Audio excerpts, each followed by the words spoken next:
Hey guys, IcyCat here. Today we'll be going over the last of the 3 new operators for Operation White Noise, Zofia. We'll go over weapons, loadout, special gadget, and the best ways to use her next.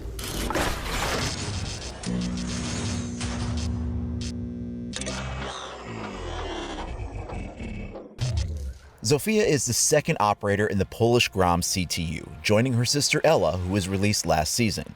Zofia is a 2-speed, 2-armor character with some interesting special abilities. But first, let's take a look at her loadout. The first of her 2 primaries is the LMG-E.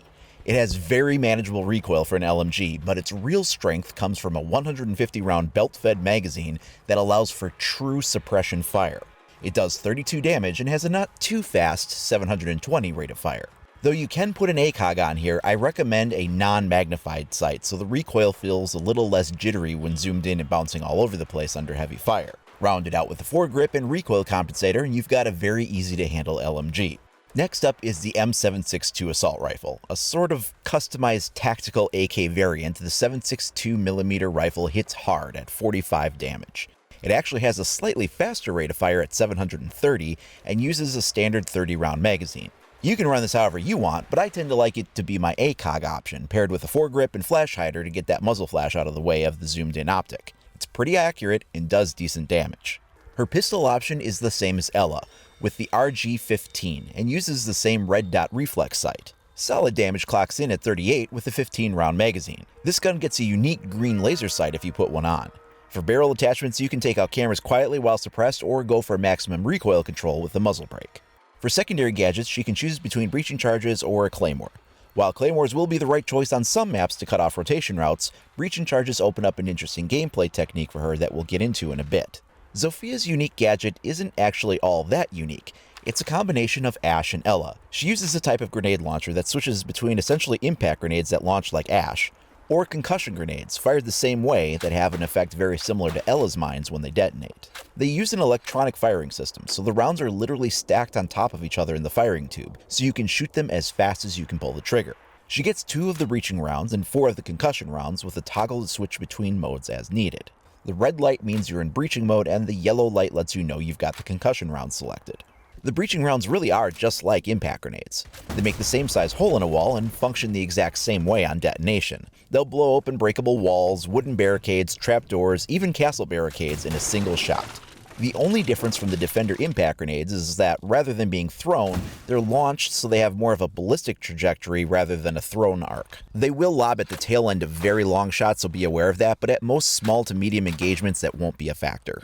Like impact grenades, you can cause player damage in a small area of effect, but it usually only does about half or less of a player's health, so unless they're heavily damaged, it probably won't get a kill. There's also a rapid breaching technique you can do with these rounds. Essentially, you can quickly chain together 2 or even 3 successive breaches, literally one after the other, to get through multiple walls in just a second or 2.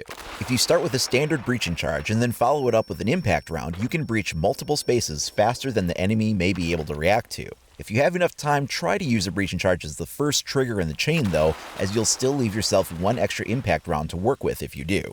Her impact grenades are also super useful for clearing out large areas of barbed wire.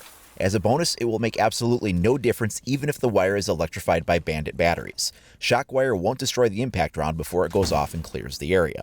The concussion rounds are a little different.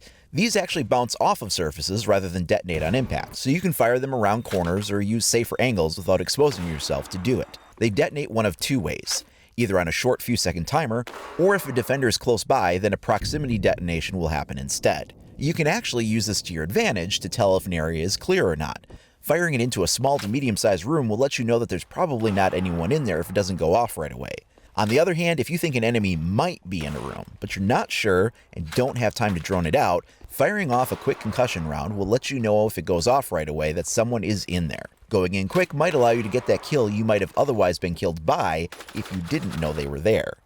Because the concussion rounds cancel animations just like Echo, you can also use this to deny a bomb defuse or bandit trick. Another interesting way to use her is to combo the 2 devices together to soften up the objective before you push in. While popping open an unreinforced wall or barricade and following it up with some concussion rounds is the obvious thing to do, remember you can also get a little bit more creative about it too. Many maps have walls that are actually taller than the reinforcements themselves.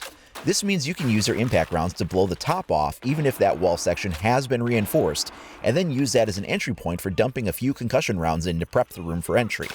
Just be ready to go in quick before the effect wears off. Speaking of that, both Zofia and Ella have had extensive training together with concussion rounds, since they both have gadgets that function very similarly to each other. As a result, both characters have a sort of tolerance or resistance to concussion effects. They're both still affected by each other's gadgets, but only for 50% duration, as opposed to other operators being affected by the concussion effect. Zofia has one more ace up her sleeve, and that's the ability to get herself back up again from a down but not out state. If she chooses to do this, she only has one hit point remaining, so if you can wait for a teammate to revive you instead so you get the 50 health back, that's obviously better. But if you find yourself in a situation where that's just not going to happen, and if you need it to, then she at least has the option to get back up again. This ability only works for normal down but not out states, so you cannot get yourself out of an interrogation or a frost trap, for instance. The best choice to counter Zofia is of course Jaeger. His ADS units will shoot down any of her launched projectiles if they have line of sight.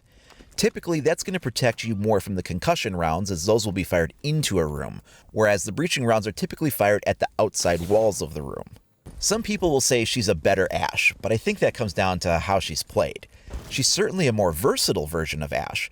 While they can both breach 2 unreinforced surfaces, she also gets the 4 additional concussion rounds, so that's definitely an advantage, plus she can revive herself if needed. Ashe, on the other hand, may have a less versatile gadget overall, but what makes Ashe so useful isn't really her gadget as it is so much the combination of her weapons and her fast speed. Throw in her flashbangs and Ashe still manages to be a very different character than Zofia, as she's faster and so she's more suited for rapid assault strikes as compared to Zofia. So while there's some crossover on the gadgets to a certain degree, the playstyles that go into them aren't necessarily the same. Some people will criticize her as being an example of Ubisoft using lazy design because of that similarity to Ashe. But remember, Ubisoft did lay out that there was going to be intentional crossover across operator concepts back when they first announced that they were going to have between 50 to 100 operators over the life of the game. They said that having that crossover would be something they wanted to a certain degree, so there wouldn't be any must-pick operators. We saw that with Thermite and Hibana, and we're seeing that a bit here with Ashe and Zofia. Having alternatives to extremely popular picks winds up being a good thing, and we'll definitely see more of it down the road in one form or another. So what do you guys think of Zofia? Is she a good addition to the roster? What's your favorite way to play her? Let me know in the comments below or share with me over at IcyCat25 on either Facebook or Twitter. And if you haven't already, please like and subscribe, and don't forget to click the notification icon so you're alerted as soon as I upload new content. Thanks a lot for watching, everyone. We'll catch you later.